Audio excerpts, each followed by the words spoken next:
কোরআনে কারিমে আল্লাহ রাব্বুল আলামিন বলেন, ফামান তাবিআ হুদায়া ফালা খাউফুন আলাইহিম ওয়ালা হুম ইয়াহজানুন। আল্লাহ পাক বলেন, এই কোরআনের অনুসরণ যারা করবে, এই কোরআনের আইন যারা মেনে চলবে, কোরআনকে মেনে যারা চলবে, এর শাসন যারা মেনে চলবে, ফালা খাউফুন আলাইহিম, ওদের জন্য কোনো ভয় নাই, ওয়ালা হুম ইয়াহজানুন, ওদের জন্য কোনো চিন্তাও নাই। কিসের ভয় নাই?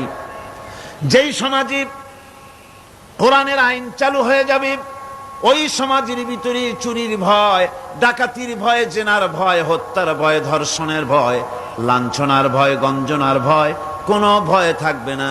ওয়ালা হুম ইয়াহজানুন, ওই সমাজের মানুষের মনে কোনো চিন্তাও থাকবে না। কিসের চিন্তা থাকবে না?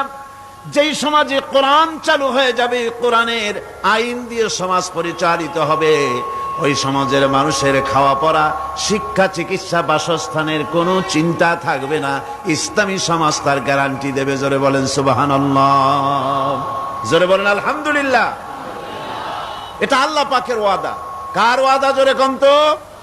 আল্লাহ পাক। ফামান তাবিআ হুদায়া ফালা খাউফুন আলাইহিম ওয়ালা হুম ইয়াহজানুন, আল্লাহ পাকের ওয়াদা। কিন্তু দুর্ভাগ্য আমাদের, আল্লাহর ওয়াদা বিশ্বাস হয় না। ওই যে প্রথম দিন বলেছিলাম যে ওয়াদার মৌসুম এসে গেছে, ওয়াদার এক বিরাট মৌসুম এসে গেছে। এখন থেকে যত জনসভা হবে শুনতে পারবেন শুধু ওয়াদা আর ওয়াদা। এই সব ওয়াদাগুলি মানুষেরা বিশ্বাস করে, কিন্তু আল্লাহ পাকের ওয়াদা মুসলমান হওয়া সত্ত্বেও মগজে ঢোকে না, মনের মধ্যে বিশ্বাস স্থাপন করতে পারে না। আল্লাহ পাক বলছেন, কোরআনকে মানো, কোরআনকে মেনে চলো, তাহলে সমাজ সুন্দর হবে, ভয় থাকবে না, চিন্তা থাকবে না। এই পৃথিবীতে প্রথম দিন থেকেই পৃথিবীতে দুইটা শ্রেণী চলে এসেছে।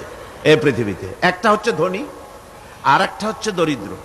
ধনী আর গরিব আবহমান কাল থেকে এই দুই শ্রেণী চলে আসছে। আদিকাল থেকেই মানুষ এই দুই শ্রেণীর ভিতরে সমতা সৃষ্টির জন্য প্রচেষ্টা চালিয়েছে। দার্শনিকরা চালিয়েছে, বিজ্ঞানীরা চালিয়েছে, এবং এক একজন এক এক